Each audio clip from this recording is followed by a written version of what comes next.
puede lanzar un impulso nervioso.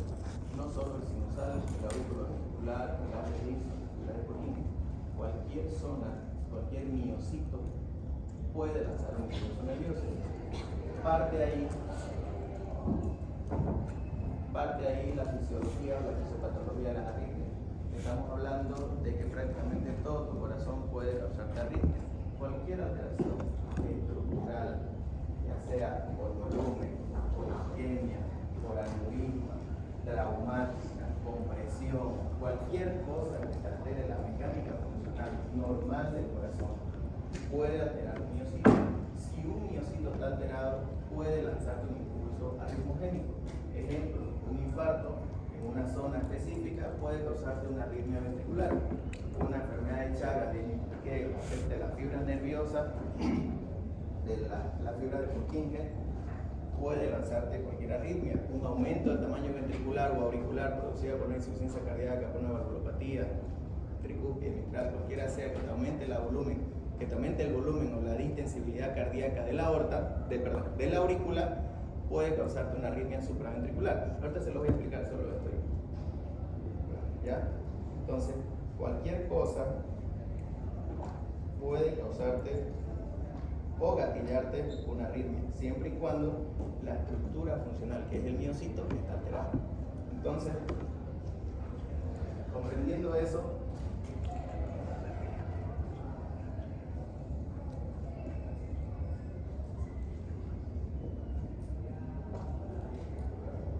aurícula, ventrículo.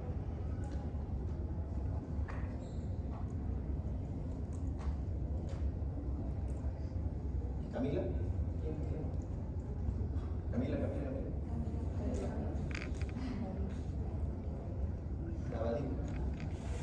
Camila, ¿cómo funciona el sistema eléctrico del corazón?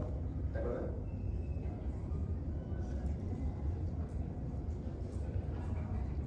Ana Carolina Freire. Empieza la conducción del sinusal, que es autónomo, no necesita un impulso, y de ahí pasa el nódulo auriculoventricular. En el nódulo auriculoventricular hay una pequeña pausa.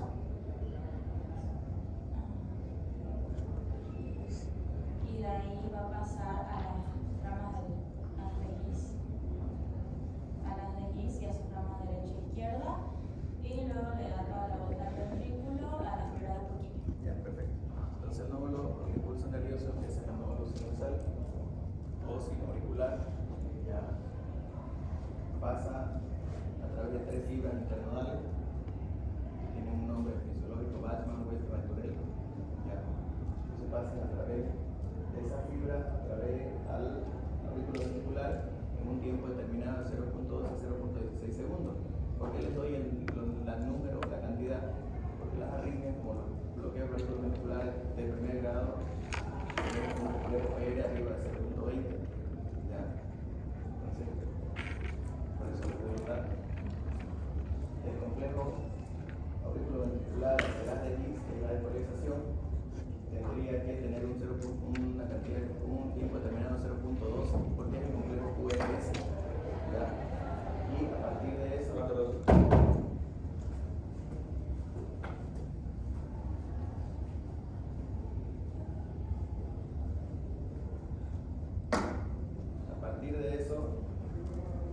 por eso les hago recalco, les voy a recalcar esto porque tienen que saber mucho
partiendo de eso, doctores, como dijo su compañera, normalmente el nódulo sino auricular tiene una frecuencia, o el gatillante autónomo tiene una frecuencia de 60 a 100, que es la frecuencia que tenemos nosotros. El nódulo auriculoventricular tiene una frecuencia de 60 a 40 y las fibras de Purkinje tienen una frecuencia menor a 40, por eso las arritmias ventriculares son graves, porque son bradicárdias, ¿no? Tienen una frecuencia baja, que lo voy a entrar más allá. Partiendo de esto, doctores, y lo que les decía, cualquier parte del cuerpo, del miocardio, cualquier miocito, tiene ciertas características que las fibras musculares estriadas o lisas no la tienen. En este caso, tienen 5 características fisiológicas que son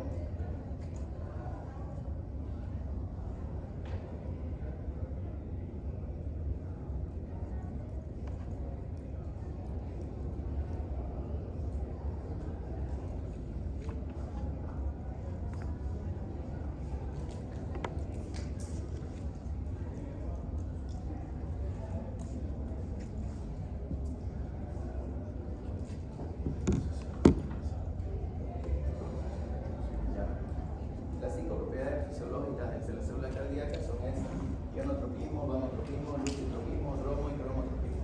¿Ya? ¿Qué quiere decir esto? Que cada miocito te puede lanzar un impulso nervioso. Entonces, fuerza de contracción o impulso nervioso es ionotrópico. ¿Ya? Por eso vamos a aprender que los fármacos ionotrópicos aumentan la fuerza de contracción. Acuérdense de eso, porque más allá, en lo que sea insuficiencia cardíaca o shock cardiogénico,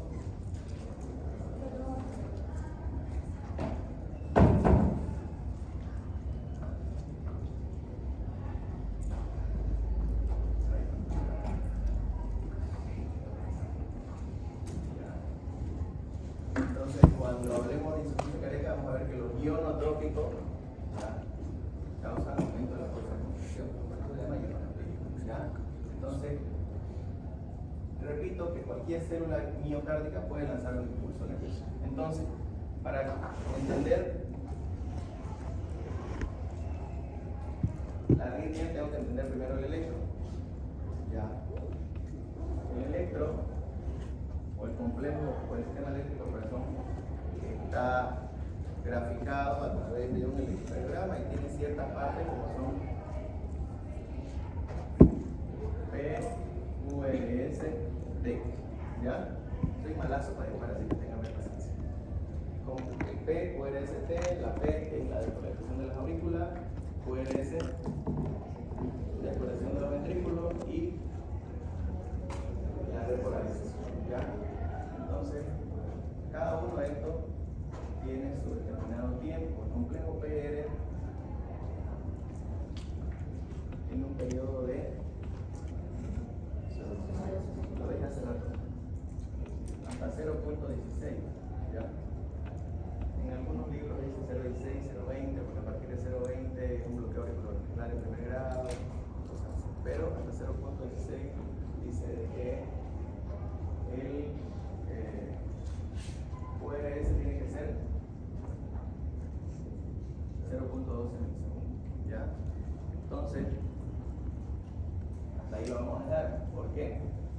Porque para clasificar las arritmias podemos clasificarlas de muchas maneras. Una es lo que dijo su compañera, que a partir de aquí, en la división entre la aurícula y el ventrículo, hay un espacio fibrótico. ¿Ya? Y solo deja pasar el impulso a través de un nódulo auriculoventricular. Entonces, podemos clasificarla en 2 cosas. Arriba del ventrículo, que sería supraventricular, y abajo, que sería ventricular. ¿Ya? Una clasificación es esa. Otra clasificación, doctora, es que podemos clasificarla según esto, que se llama según el QRS. Cuando el QRS es estrecho, se puede decir que es una arritmia de QRS estrecho, que normalmente el QRS estrecho es supraventricular y el QRS ancho es QRS ventricular. ¿Ya? Entonces, otra clasificación que puede ser dada es a través del complejo QRS. Otra clasificación que se puede dar según la frecuencia cardíaca. ¿Ya? Según la frecuencia pueden ser taquiarritmia o bradiarritmia. Otra es la clasificación de tiempo: aguda, crónica, paroxística o paroxística, ¿ya? Entonces, todas estas clasificaciones nos van a servir para diagnosticar algún tipo de arritmia. Normalmente, chicos, normalmente el corazón tiene que tener los ritmos tum, tac, sin tolerar, ¿ya? Pero en algunas patologías de cualquier índole que afecten la mecánica, que alteren el miocito, no van a causar focos anómalos, ¿ya? Y esos son arritmias, son ritmos anormales. Pero hay algunas que son bien clasificadas, que son bien descritas, y nosotros las vamos a dividir en dos para su mejor estudio, que es supraventriculares y ventriculares, ¿ya? Para que sea más fácil para todos. Las supraventriculares, doctor, las supraventriculares son todas arritmias que estén arriba de la división de los ventrículos, ¿ya? Eso quiere decir arriba del aurículo ventricular. Entonces, toda alteración, que normalmente son por sobrecarga o genética, toda alteración que haya en las dos aurículas nos va a causar ciertas arritmias específicas. ¿Y alguien sabe alguna arritmia particular?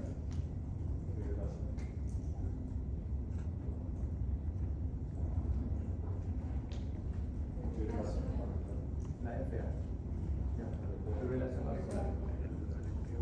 auricular. Primero vamos por la FA. ¿Ya? ¿Qué quiere decir la FA, doctores? La fibrilación auricular.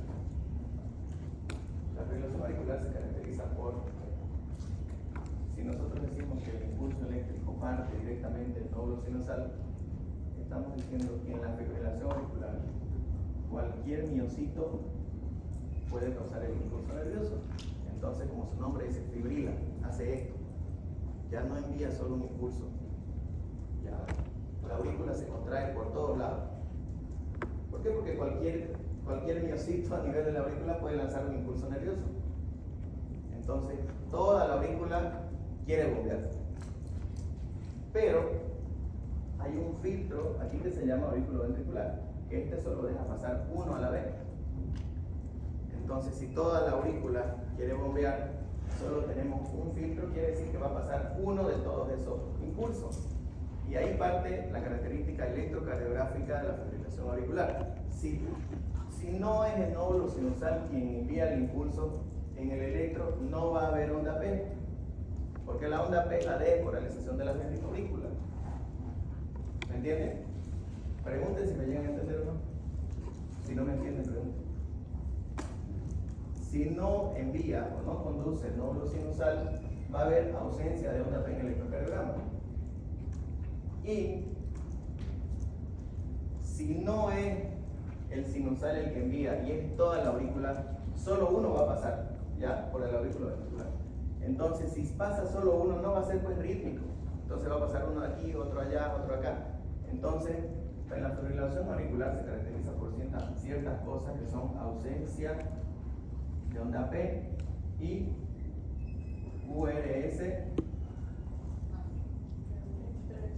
Es estrecho porque es supra, ya decimos que es supra. Pero QRS es irregular. ¿Ya? Entonces ustedes en un electro que vean que sea QRS irregular y no hay P, es una fibrilación auricular. Ahora, la fibrilación auricular tiene su apellido. La fibrilación auricular va a depender mucho de la frecuencia cardíaca y ahí parte el tratamiento. Mucho parte del tratamiento de en qué momento pillamos la fibrilación auricular. Y la fibrilación auricular puede ser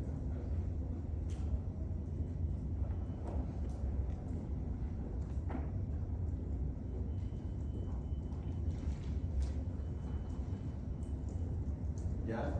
Entonces puede ser de adecuada, de alta o de baja respuesta. La fibrilación auricular de baja respuesta, de adecuada respuesta, es cuando tenés una frecuencia cardíaca entre 60 a 100, de alta es mayor a 60 y de baja es menor a 40, lo mismo que la frecuencia cardíaca. Entonces el apellido de la frecuencia de la fibrilación auricular depende totalmente del la frecuencia cardíaca. ¿Ya? Es una arritmia supraventricular caracterizada por ausencia de onda P, complejos QRS irregulares y depende mucho de la frecuencia cardíaca para realizar tratamiento. Algunos necesitan tratamiento endovenoso en fase aguda y otros necesitan tratamiento de larga data, ¿no? Mucho depende de la frecuencia cardíaca y de la presión arterial. Que lo vamos a ya solo para nombrarlo. Ahora, ¿cuál es el problema de una fibrilación auricular? ¿Por qué tengo que tratar una fibrilación auricular? ¿Puede llegar a una fibrilación ventricular? No te escuché. Puede llegar a... Un ratito, levante la mano por favor. Puede llegar a los ventrículos y causar una fibrilación. Normalmente no, te cuento, no. Esa es la respuesta. Trombo, ¿ya? Trombo. Si la aurícula está fibrilando, está por todos lados, ¿ya? Entonces esa sangre va a empezar a remolinear, no tiene un flujo constante.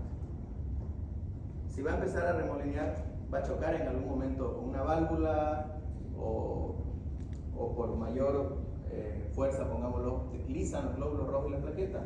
Al lisar glóbulos rojos y la plaqueta, por trauma, entonces activa la cascada de la coagulación. Libera tromboxano, se adhieren las plaquetas y forma un trombo. Ese trombo en algún momento va a pasar la circulación y va a causar ciertas lesiones específicas. Si va al cerebro, va a causar un ACV. Si va al corazón, un infarto. Si va al pulmón, un TEP.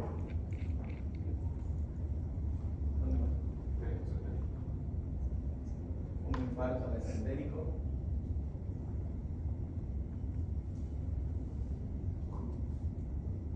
¿Dónde no?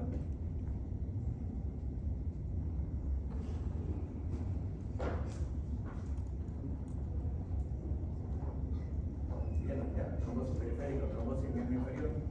Normalmente toma la femoral, trombosis femoral.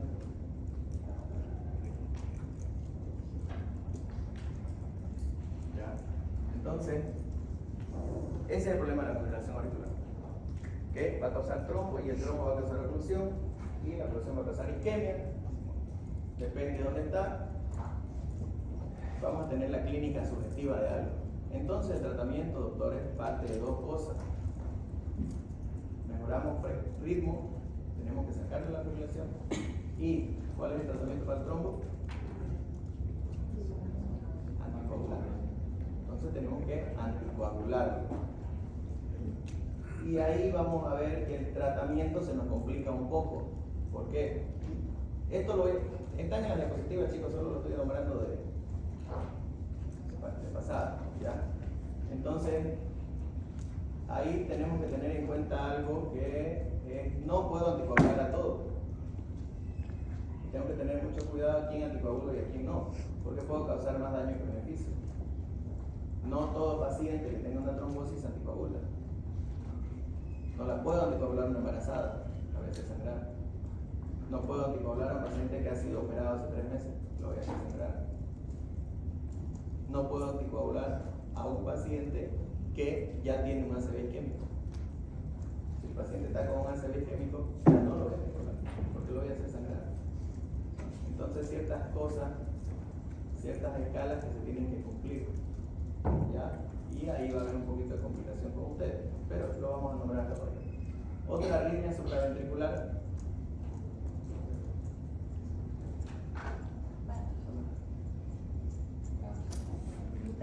El flúter, ¿ya? Lo mismo pasa con el flúter, doctor. Flúter o aleteo. Ahora, el flúter o aleteo es caracterizado por un ritmo de reentrada auricular. Quiere decir que el impulso viene, pero hay una reentrada y se caracteriza porque hay P, hay QRS, pero el complejo te hace ritmo de cierre. Puede ser 2 en 1 o 3 en 1. ¿Ya? Es un ritmo de reentrada auricular. Entonces el flúter, de la misma manera, es un ritmo que puede causar una trombosis y necesita ser tratada con antiarrítmico y con beta-bloqueante que mata ritmo y frecuencia cardíaca. ¿Ya? Otra arritmia supra, muy común en jóvenes, muy común. ¿Extrasístole? No, esa es una extrasístole, ¿no? Arritmia grande. Taquicardia paroxística supraventricular. Ya la taquicardia paroxística supraventricular es una taquicardia producida por una sobreexcitación del nódulo sinusal caracterizada por frecuencia cardíaca elevada. Entonces, normalmente con una sobreexcitación simpática, por eso les digo muy común en jóvenes, por el uso de sustancias, por estrés, X otras cosas. Entonces la taquicardia paroxística supraventricular es una arritmia caracterizada por un QRS estrecho y frecuencia cardíaca mayor a 160. ¿Ya? Y ahora vamos a ver por qué se da, o sea, cómo se da. Es una sobreexcitación del nódulo sinusal, sobreestimulación simpática. Pero como es simpática, doctores, hay tratamientos no farmacológicos. El tratamiento no farmacológico para la taquicardia paroxística supraventricular es estimulación vagal. Tenés que estimular el vago. Y hay dos maneras de estimular el vago. Una es lo que decía su compañero, que es las compresiones carotídeas, masaje carotídeo. Ya lo vamos a ver igual más allá.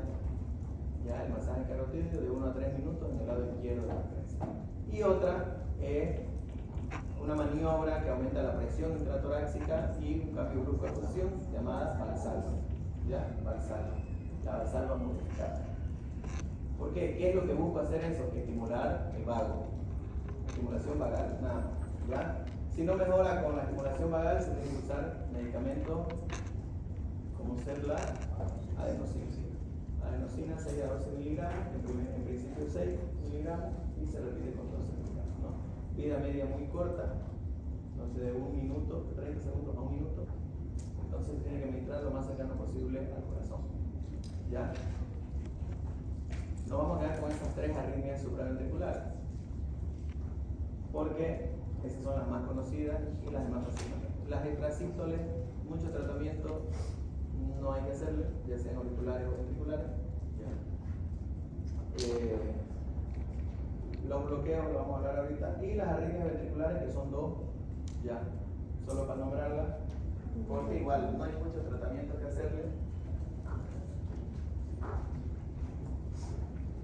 Las arritmias ventriculares son 2, una es esta, que se llama taquicardia ventricular. Esta taquicardia ventricular puede ser de 2 tipos, ¿ya? Una sostenida y no sostenida, que quiere decir que sea la sostenida rítmica, ¿ya? Y la no sostenida, también llamada, lo que dijiste hace rato,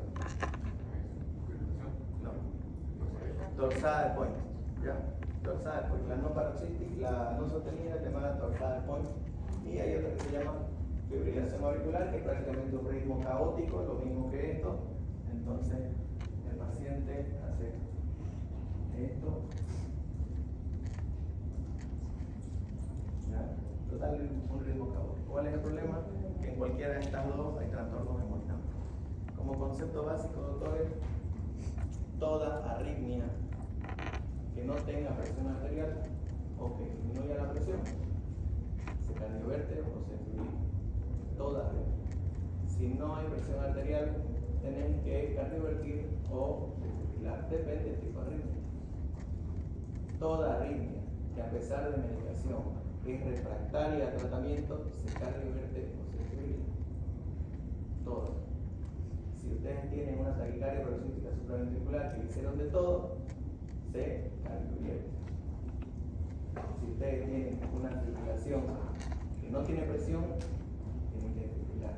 Mucho depende de qué ritmo es, pero ante todo trastorno hemodinámico o tratamiento, poca respuesta o nula respuesta a tratamiento, se cardioverte o se fibrila. Ese concepto sería lo básico. ¿Ya?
poquito del sistema eléctrico-corazón, justo lo que decía su compañera.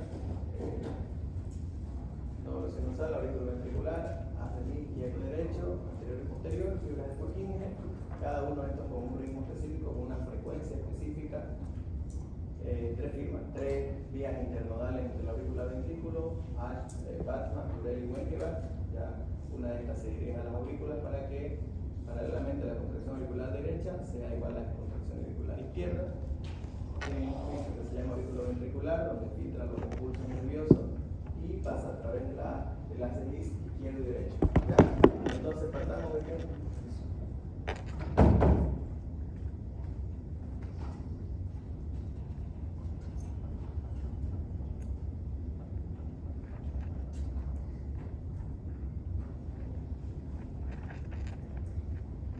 que cada una de estas cosas tiene su determinado tiempo, un trazado electrocardiográfico con un complejo P de 0.2 a 0.16 segundos. Arriba de 0.16 segundos se puede catalogar como un bloqueo ventricular de primer grado.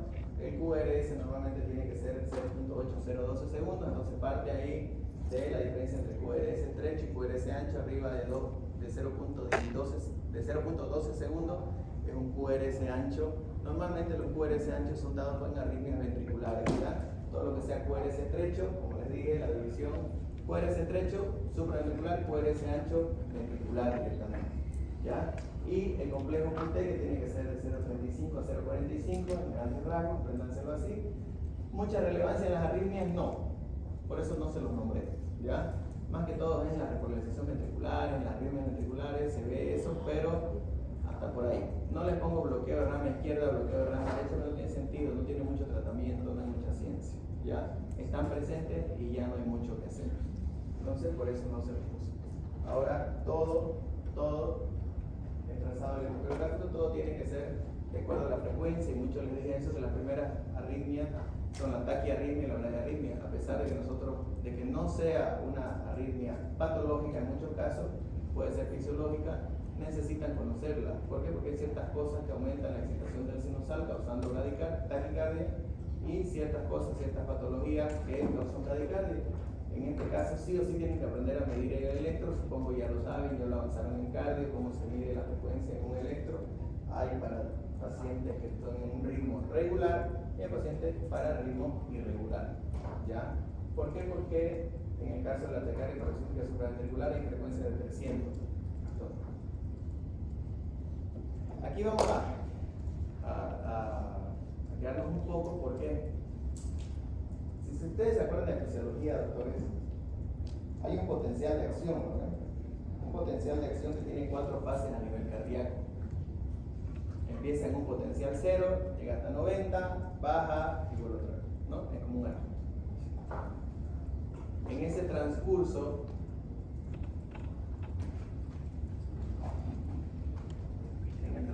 que hace esto,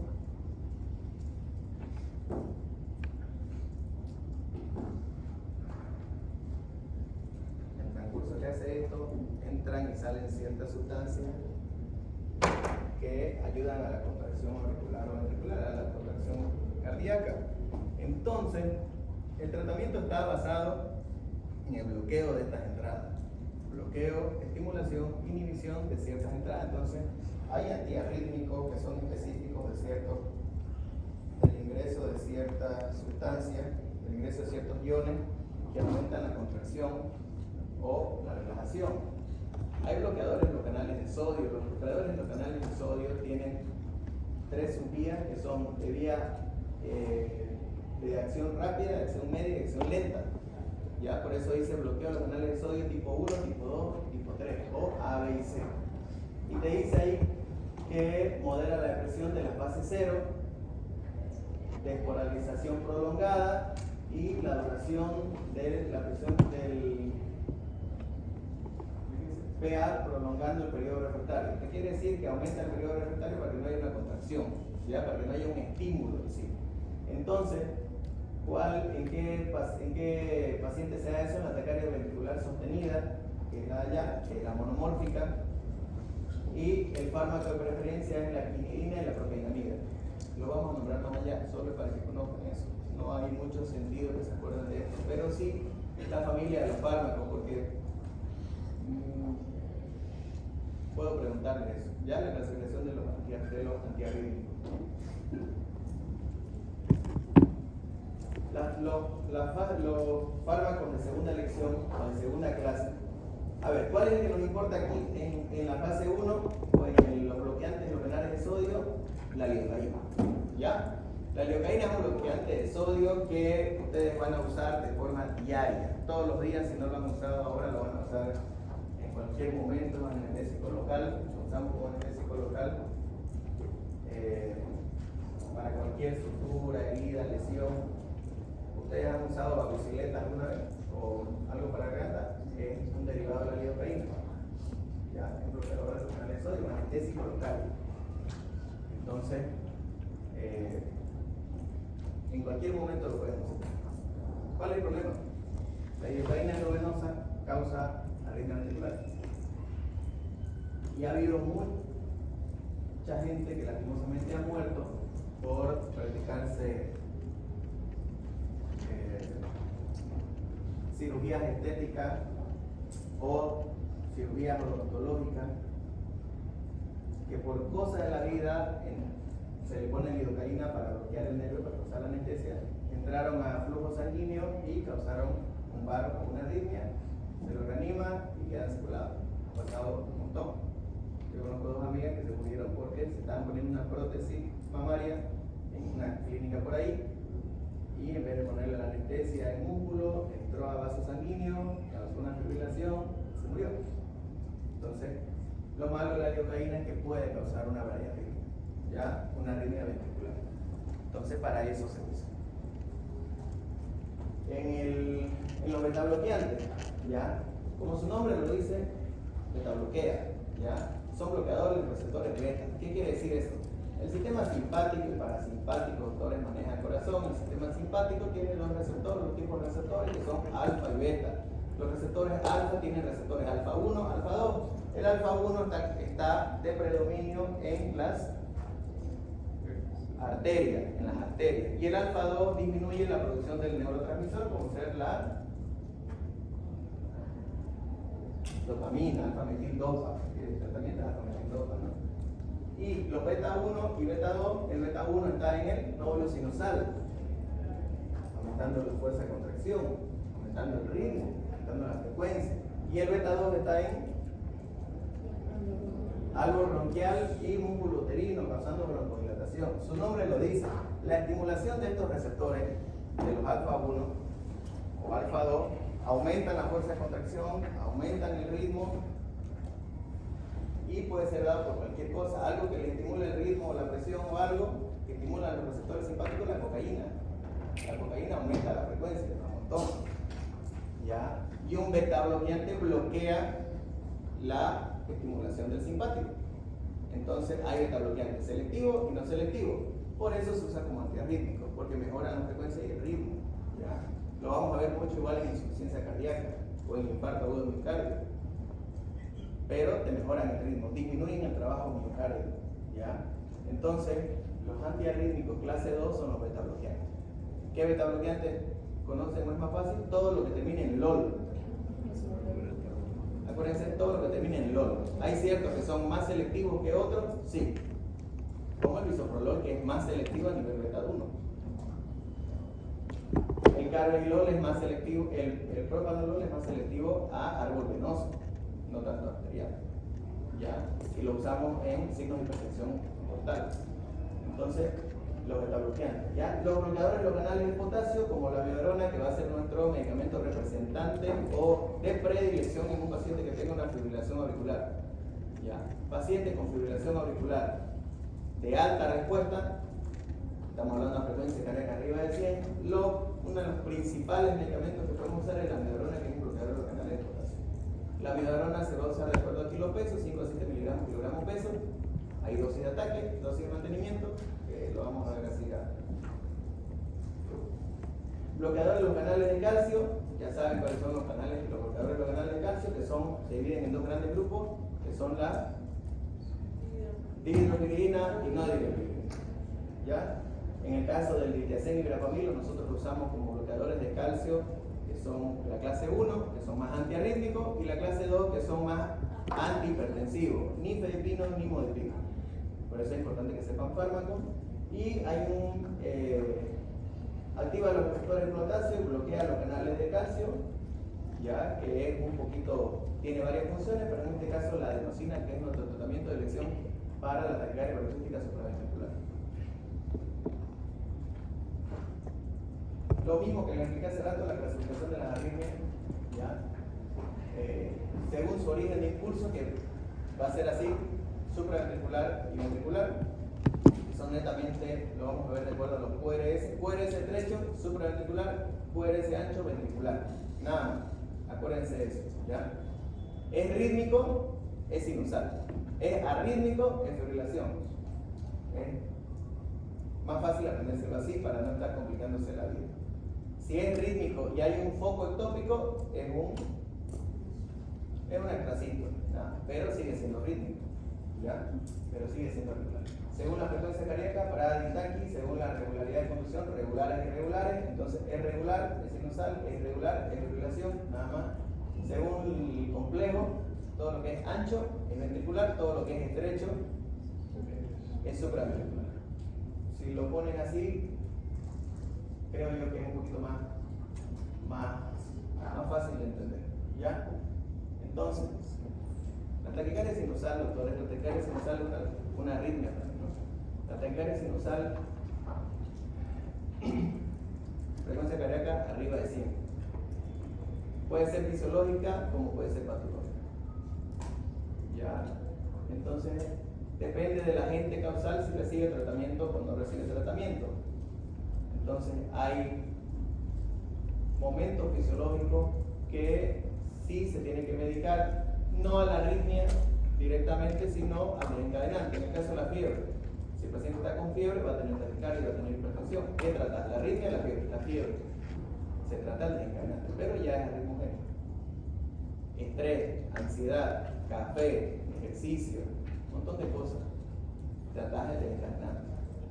¿En qué caso el hipertiroidismo, qué va a tratar? ¿La arritmia? El hipertiroidismo, pero de la mano tiene que ir un antiarrítmico ya actualmente, ¿no? Lo mismo con el consumo de tabaco, algunas enfermedades pulmonares.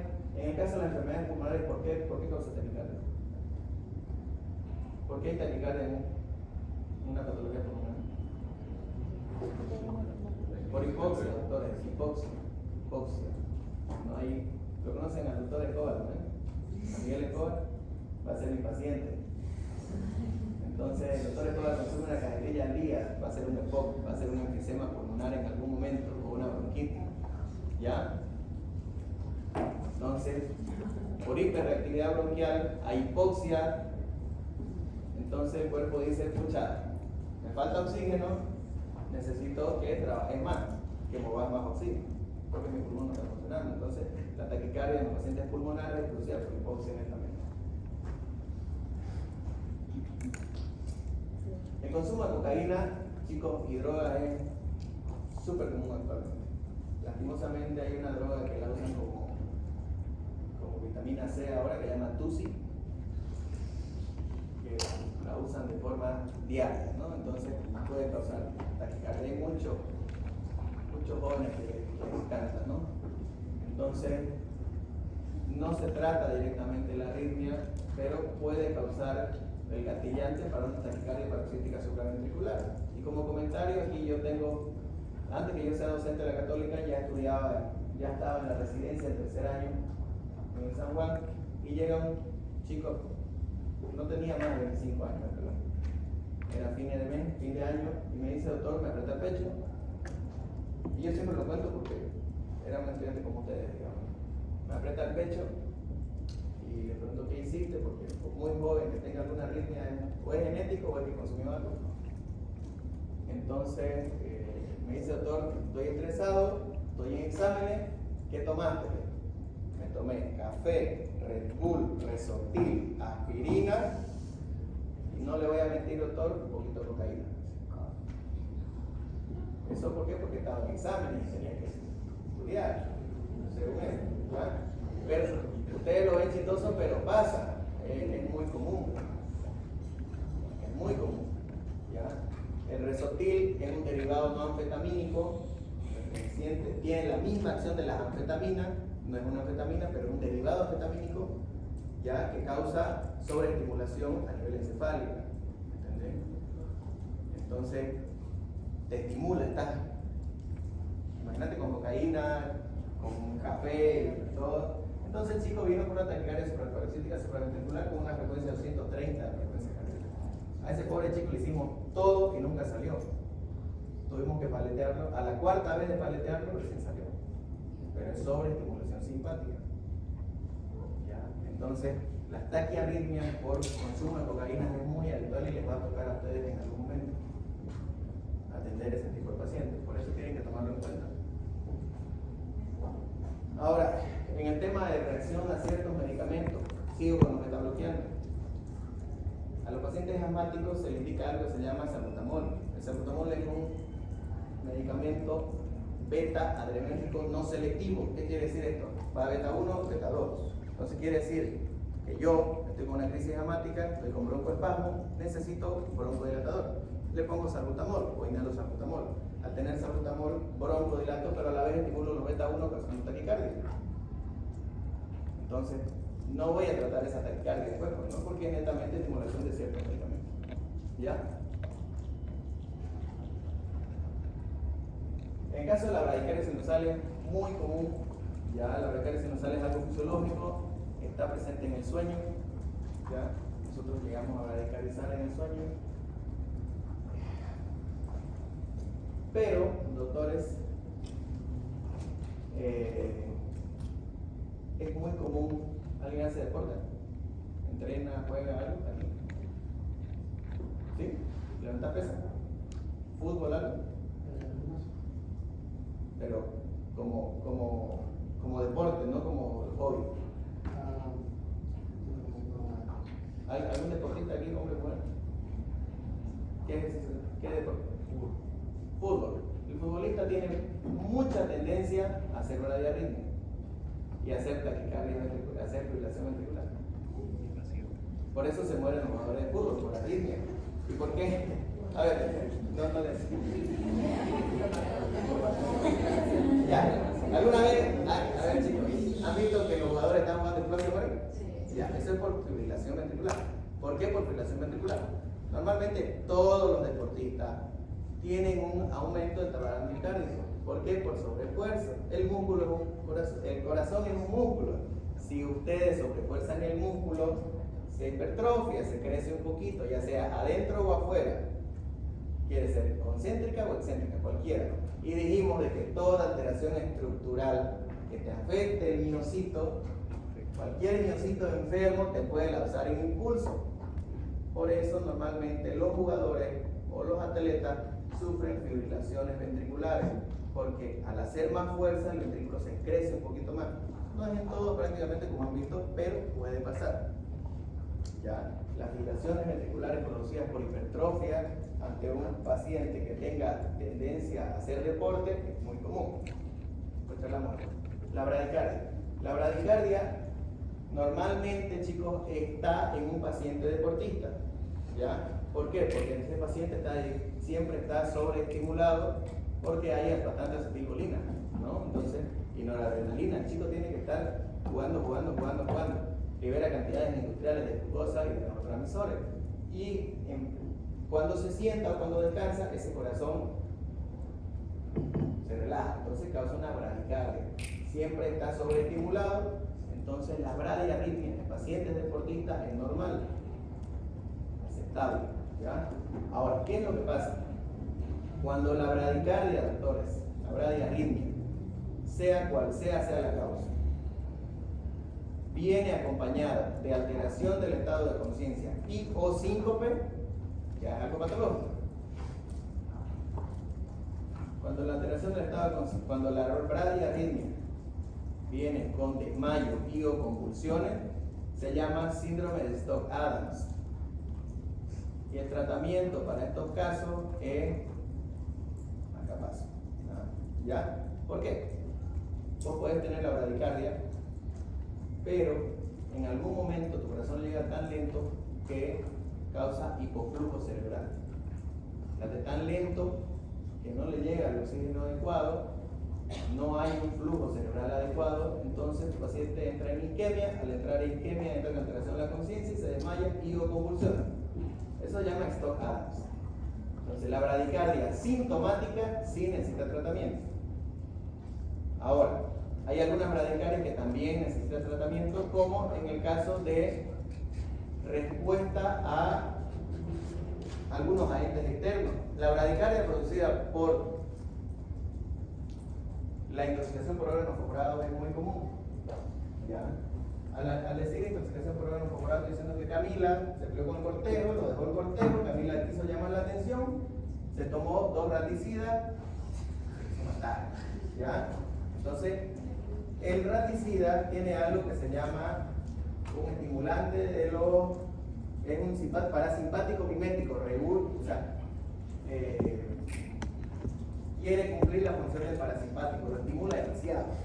Entonces, el parasimpático inhibe, entonces causa una bradicardia extrema, causa cialorrea, causa disfecación, causa relajación de esfínteres, entonces sudoración profusa, aumenta toda la secreción de las glándulas y causa bradicardia. A eso sí tenías que darle tratamiento, a esa bradicardia extrema producida por un órgano corporal. Y el tratamiento es algo que bloquee la acción del parasimpático, que se llama atropina. Le das atropina, ¿no? Le das atropina para que estimule, no para que estimule el simpático, para que bloquee la acción del parasimpático. Entonces se le da un parasimpático lítico, no un parasimpático mimético, como la atropina. En el caso de paradas cardiorrespiratorias, cuando nosotros estamos en paro y el paciente empieza a tener ritmo, nosotros estimulamos a través de atropina, ya no adrenalina. ¿Para qué? Para estimular el parasimpático, para bloquear eso. ¿Ya? Entonces, el tratamiento sintomático en pacientes que tengan una bradicardia extrema se hace con atropina. Todo paciente que tenga una bradicardia extrema asociada a alteración del estado de conciencia y o convulsiones, se le da, se denomina un síndrome de Stock-Adams, que es producida por un hipoflujo cerebral, y el tratamiento es marcapaso. Es muy común en pacientes que tengan bloqueos auriculoventriculares de 3er grado, una fibrilación auricular de baja respuesta ventricular, un paciente que tenga una miocardiopatía chagásica dilatada con bajo flujo cerebral, o la hipercalemia. En las hipercalemias, como ser los pacientes con insuficiencia renal crónica, hacen potasio elevado, que no eliminan potasio. La hipercalemia arriba de 7 te puede causar un ritmo idioventricular, algo que estimula el ventrículo, y decimos que el ventrículo tiene una frecuencia menor a 40. Si el ventrículo tiene una frecuencia menor a 40 asociada a bajo flujo cerebral, se llama Stock-Adams. Entonces ahí tenés que corregir más el potasio que otra cosa. ¿Ya? Entonces muchas causas de bajo flujo cerebral asociado a bradicardia, depende de la causa del tratamiento. ¿Ya? Pero cuando hay una bradicardia extrema producida por una arritmia como el bloqueo auriculoventricular de 3er grado, pues el tratamiento es netamente marcapaso. Tómense 5 minutos, por favor. Están libres 5 minutos.